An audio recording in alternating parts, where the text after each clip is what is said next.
we are live right here with the first time featured author. You guys have not seen him before on multi-marketing, but this is the first time he's been featured in the Multi-Marketing Anthology 2024. You guys can get your copy from mmstore.co.za, paperback, physical copy, or ebook.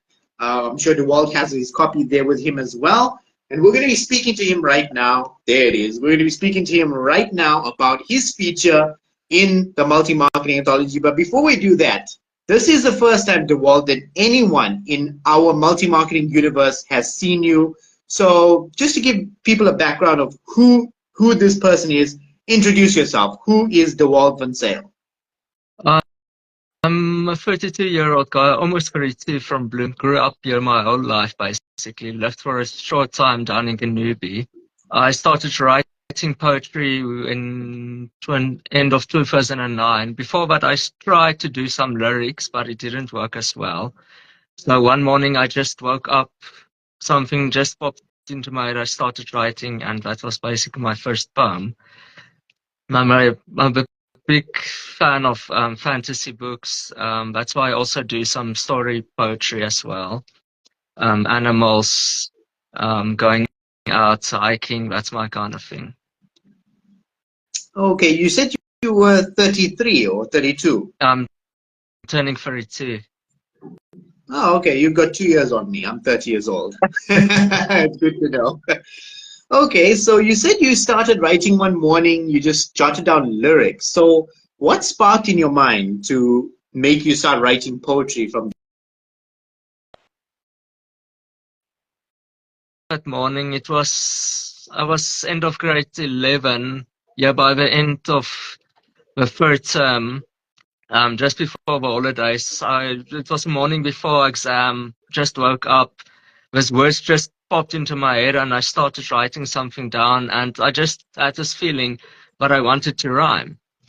And I left some spaces open. Later on, I asked some friends to just give me some ideas for words that can rhyme with words that I didn't have something to rhyme with. And that's basically how my first poem started. Wow. Okay, so what do you base your poetry on? Is it something that you maybe experienced in your life, or is it just something that sparks in your mind? It's something of both, but also I draw a lot of inspiration from the things around me, the things I see, things I heard, things that people tell me that they went through as well. So I like sometimes somebody maybe tells me something that they went through, and this thing keeps on spinning in my head, and eventually it will just form an inspiration for poetry, for a poem. That combined with things that I read, things that we see on TV. So I draw my inspiration from basically anything. Okay. So viewers who are watching, I just want to remind you, as we are speaking to Dewald Van Zyl right now, if you have any questions for the author, just drop it down in the comment section below. We'll read it out and the author will answer it at the end of the interview, and we do have a little bit of a Q&A session. But who would you say your writing is aimed at? You have 2 poems and a short story in the Multi-Marketing Anthology. For people who want to pick up a copy and read your work, who would you say is your writing aimed at, and what do you hope that people will achieve from reading your work? My latest poems is more like story poetry. It's telling a story of something that people went through. So it's marketed for people that went through something painful, that wants to live out, that wants to feel that emotion, wants to feel the pain, and that can connect with it. Maybe because I have a poem where a lady was basically raped in that poem, and she went through, just one example, and it tells the story of what she went through, what's going in her head, how she was judged, thinking that she was a bad one. And in the end, it came out that the guy was a bad one. So people might go through something similar. So they can read it. My thing inside is, if somebody that went through that and they read that poem, they must be able to connect with that story and be able to like, whoa, but this is what I went through. Maybe I must start talking. Maybe I must tell somebody what happened. That's my kind of aim. Okay, so we did mention that you are published in the Multi-Marketing Anthology. This is your first time that you are featured. For the viewers who don't know, have you been published before? Is this your first work? And can they, if they like what they read in the multi-marketing anthology, can they expect to see more of your work elsewhere? Sorry, can you just repeat that last part? My signal, it's broke for video. Okay, sure. So the question was, for those who read your poetry, is this the first time that you've been published? Have you been published before? And if they like what you read, can they find you anywhere else, your poetry and your short stories? It's the first time that I've been published. I've been trying to like get myself to get published at some stage, but I've always been wondering, are my things good enough to be published? It's that thing inside, like you wonder, is my work good enough? Am I like getting where I want to be? And if I look back at my work, if I published my first poetry, I might have stopped there because it wasn't good enough for myself. But as my things progress to where I am now, I think like eventually I will want to get more of my poems published eventually. But at this moment, some of my older works is on Facebook where people can view on my account under my notes. And I've got some loose ones on Instagram. And I think there is one or two on, was it Wattpad? But I'm not really published anywhere, not yet, except for in this multi-market. Okay, so seeing as this is your first time published, congratulations, first of all. And second of all, if people want to read more of your work, can they expect to see you in future anthologies or even your own book in the future? My hope is to like, if I have enough money eventually, or if I somehow get sponsored to get my things published, I would want to like publish my works. But aim is also to do, maybe take part in more competitions, do more anthologies. And what I also want to do is like do readings on YouTube where I read my poems, but I first want to check how to do it because I don't want to babble the whole thing down and I don't get the audience. So I want to like get advice from people, see what other people do, and do some lives on YouTube eventually as well. Okay, so this is next question is one that we get often. Sometimes it comes in our Q&As, but I'll pose this question to you. How have the people around you reacted to the fact that you are now actually can say that you are a published author? The people are shocked, but they're also happy for me because it's something that I've always dreamed of, although very few people know that I actually write. It's not something that I talk about a lot. So a lot of people, when I see I'm do poetry, they're like shocked, and then to see the reaction of people reading my poetry and they're actually liking it, because I don't do the modern styles of free rhyme and things. I do more traditional rhyme styles. So to find people that actually still like it, that's actually quite a thing. Okay, so just to let the viewers in on a little bit of behind the scenes, we at Multi Marketing actually came across Dewald, I'd say 6 months ago, actually in January, when we had just begun the Multi Marketing Anthology entry period, so when the period was open for submissions. And that's how he came along into the Multi Marketing Anthology.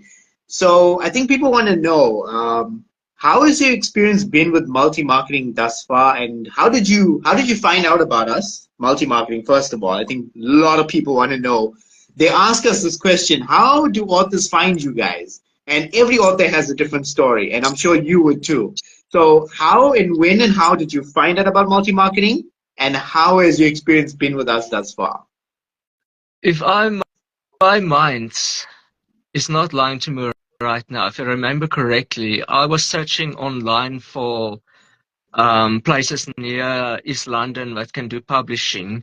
And somehow I got onto a website where I sent out requests for people, and you were one of the only two places that actually contacted me. Another one was actually a graphic designer that contacted me, and then Multi-Marketed contacted me as well.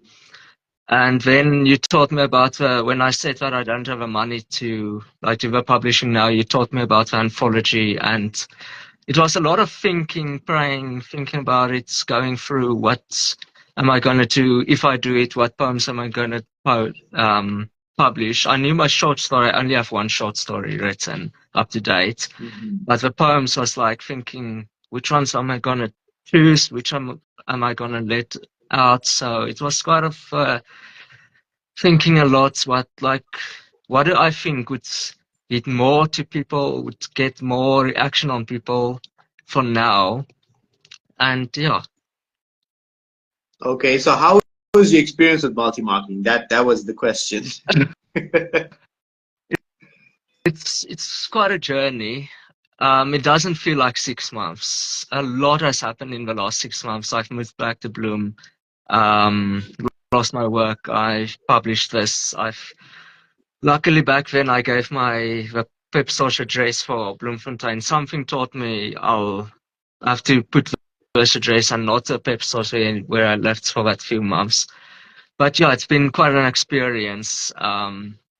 At one stage I was like wondering, is it still going to happen? Am I going to get published? It was quite a stressful thing. Like, I want to do it, but am I ready to do it? But it's been a nice journey, and to actually be on this life as now as well. It was quite stressful. What am I going to say? What is going to happen? What's going to be the questions? But now it's like, it's so nice actually to be on a live, know that my work is being featured, to have people watch it. Maybe other people can eventually watch a live afterwards. So it's quite a thing of, it's a nice experience. And I would definitely recommend other people next year, if I not published yet in the anthology, become part of it, do the live, do everything. It's a very, very nice experience. And it's a good experience just to get that first cornerstone of your pathway down into being published. Yeah. Just don't be nervous. Don't think about what you have to say. Just be natural and you'll be fine. So coming to your featured work now, you did mention you have 2 poems and you have a short story in here. So your 2 poems are called Last Dream and The Death of Luke's Brother. And your short story is called Jay and the Storm. So for anyone who wants to get themselves a copy of this book and read your work, what is your work based on? Your poems and your short story? How did you come up with it, and who does it speak to? Last Dream I came up with, there's a movie called Into the Wilds. It's basically a real story that happened. I don't know how far the story is based on real life and how much is actually fictionalized, but it's based on real events as well, where the guy basically left everything. He went onto his trip, and in the end, he dies alone in his caravan. But in the movie itself, they show his mother actually viewing in a dream, seeing his son die.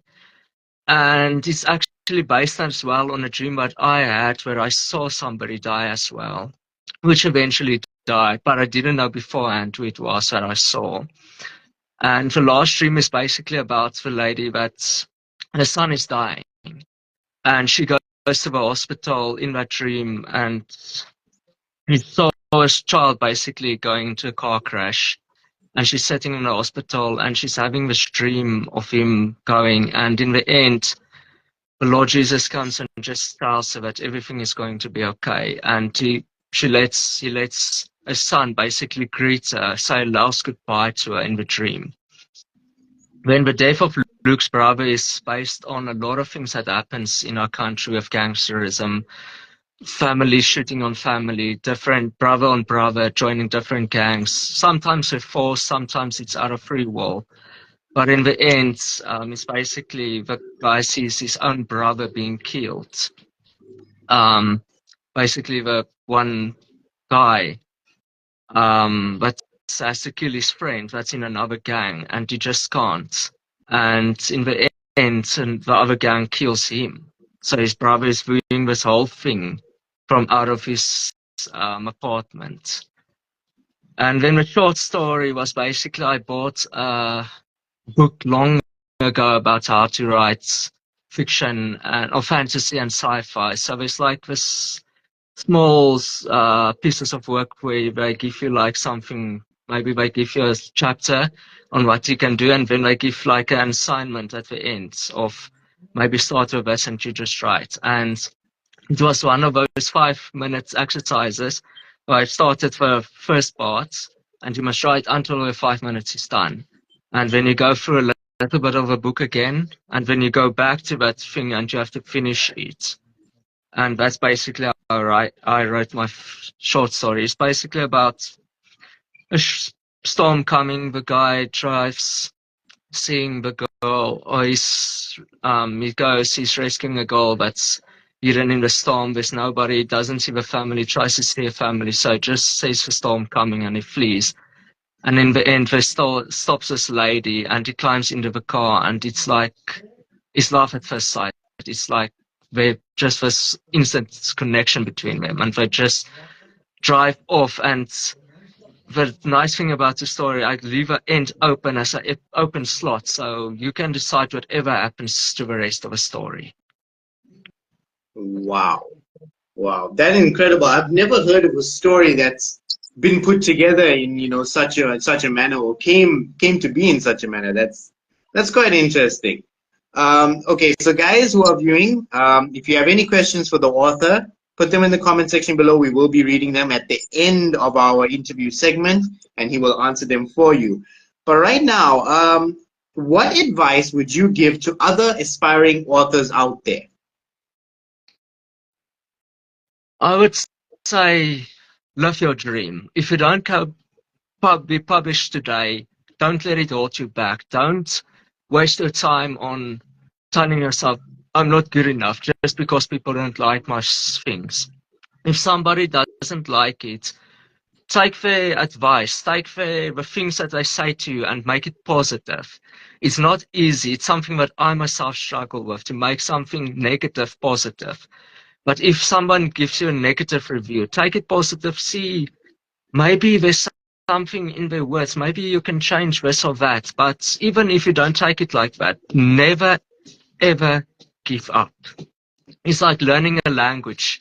Don't start now and just stop. You want to become fluent in that language, you have to practice every day. And it's the same with poetry and story writing as well. But on the other hand, don't force your work. Always let that story flow by itself. Always let the poem flow by itself. If you don't find the end of a poem, don't write it. Don't force that words. Let it flow by itself. And if you're not happy with it and you can't find out what's wrong with it now, leave it. Let's set it aside. Write something else if another idea comes. And eventually you go back to that thing, you read it, maybe you decide, okay, I found the thing that doesn't work. Or you decide, no, actually it's perfect. I was just too much criticizing myself. So just the big thing is keep on practicing, keep on writing, and never let anyone tell you you're not good enough. That is brilliant advice. I would advise all authors out there who have listened to this interview, take that advice, because you see how far it got Dewald. He can now say that he's a published author. So listen to the advice of published authors. They've been through the struggle, they've been where you are, and now they're on the other side. So it's good to listen to their advice. So for yourself personally, what does the future look like for Dewald Van Zyl? What do you want to achieve going forward? I always say the future is a mystery. You never know what's going to happen. You plan your life today for the next 30 years. But tomorrow comes and there comes a big storm. It destroys that whole 30-year plan. So plan ahead. I don't say don't plan ahead. But don't live as if your plans is going to be step for step for step for the whole 30 years. You have to be able to adjust your things. It's the same with writing. Like I started with normal poetry, tried to do Shakespeare kind of style, but I still like to do sonnets, but I've never really done his rhyming style on sonnets. I've tried to do a sonnet, but without being a sonnet. But it's later on I found, but that's not my writing style. And that's when I started finding the story poetry, like deciding, okay, but I've always wanted to write stories. I'm a poet, and I found that poetry and stories blend. And that's a nice thing about it. So it's like a thing of you just go on. You just write that. Okay, so if people like your work, they want to see you on social media, you do have your social medias featured in the book. But for those Yes. that actually don't have a copy right now, where can they find you online? Like you can find me on Instagram. My Instagram and threads thing is DJ D dog, but not dog like in DOG, dog like in the gangster DAWG. So it's DJ DDAWG. Facebook, they can find me. They were watching the Facebook Live. If you see me featured now, you'll be able to find me on that name. Otherwise, it's Dewald Puchts dash van Sale. They can find me on Twitter, but not that I use Twitter that often, and then YouTube as well. All right. So before we go to you reading out one of your poems or your short story, whichever you choose, I think we should answer the question that's in the comment dropped by one of our viewers. Thank you to Chejo Kopucho Mpela, who has asked this question. His question is, what is it that sets you apart from other authors and poets? What is the motivation behind your writing and poets? Most particularly those featured in the anthology book. So I think he's basically asking what makes you different from the other anthology writers. To be honest, I didn't really read other anthology writers yet. I'm always like thinking like maybe they think it's better. So I don't want to read it now and like compare myself. It's a big thing. You mustn't compare yourself to other people. But I also understand the point of view of me standing out.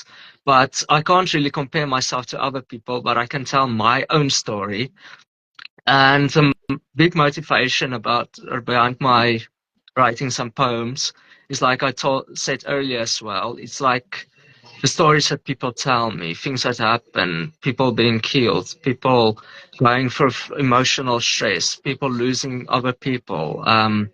I've written a poem recently called The Circus Freak, which starts out, it sounds like the guy's part of a circus. He's a circus freak in the circus, but actually everything is in his own mind. It's this thing playing in his own mind. He's a circus freak in his own mind. So if it's hurting himself basically. It's like everything inside his own mind that's controlling him, like doing the things. And like I'm busy with a poem as well based on a friend of mine who lost a stepfather like 2 years ago, but I want to blend it with another friend that I lost last year.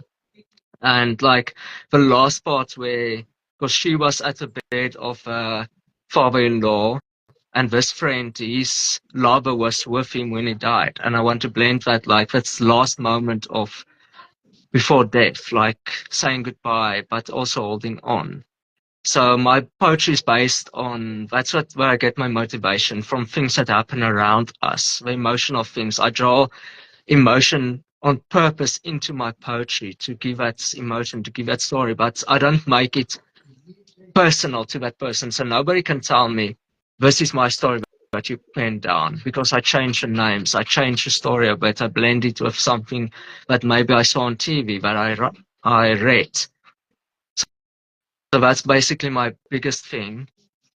So yeah. Okay, well, I think that perfectly answers the question. If any other viewers have any questions, drop it in the comment section below. But in the meantime, Dewald, just give people a taste of what your work is featured in the anthology. You can choose any of your poems or your short story, whichever you want to read out for us. And yeah, take it away. The floor is yours. I'm gonna do the death of Luke's brother. Luke woke as he heard a gunshot outside. Gangsters were running in plain sight. He got such a big fright, as it was his brother that they killed that night. His brother thought if he could Sabella, he could be a big man to her. He thought if he joined the numbers gang, he would get every night a big bang. He was blinded by power, but soon it got him devoured. It made him blind to all the innocent killed that they hid behind. That night he was on a mission. He had to make a decision.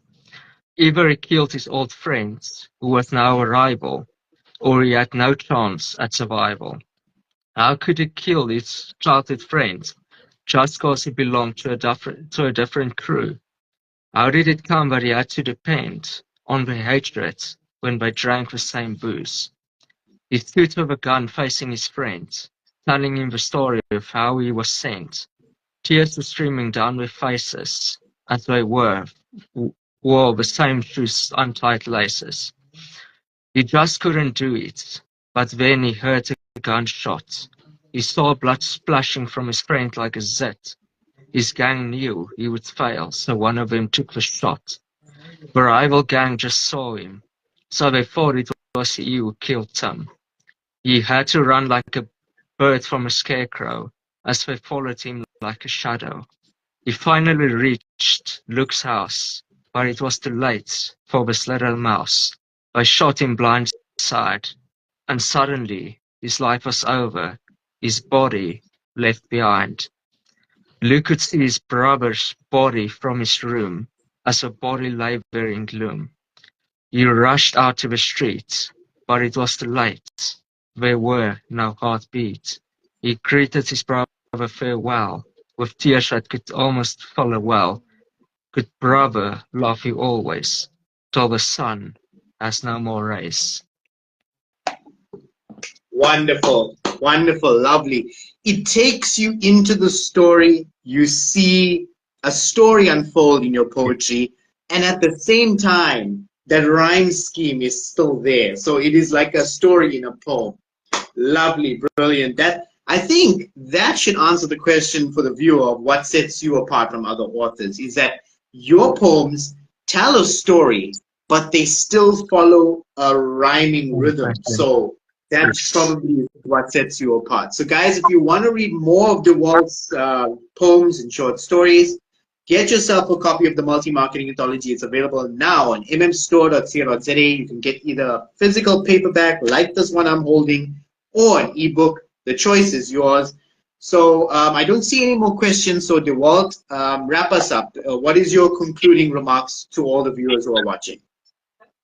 My concluding remarks is just go with it, read poetry, write your short stories, never give up, and just keeps on going strong. No matter what you do, even if you're not a writer, even if you're a sports player, even if you're a dog walker, even if you someone sweeping the streets, it doesn't matter what you do.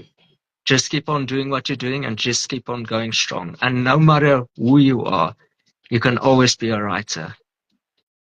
Lovely. I love those words. So guys, again, if you want to get your hands on a copy of the Multi-Marketing Anthology, mmstore.co.za, that's where you go. Dewald is in that anthology. Chehofatso, the guy who actually dropped the question in the comment section, he is also featured in this book. For the third straight year in a row, he's featured in the anthology. We've got a lot of returning and new poets and short story writers. So get your hands on a copy of this book. I'm stumbling over my words because I'm blown away by the amount of thought that the Dewald put in his poetry. So that's why I'm a bit stumbling on my words. But guys, thanks for watching. Thank you to Dewald Van Zyl for joining us here this evening to speak about himself and his work in the anthology. And until I see you guys down the road for another interview. So until then, for Dewald Van Zyl, I'm Noshad Khan. Have a good night. Thank you.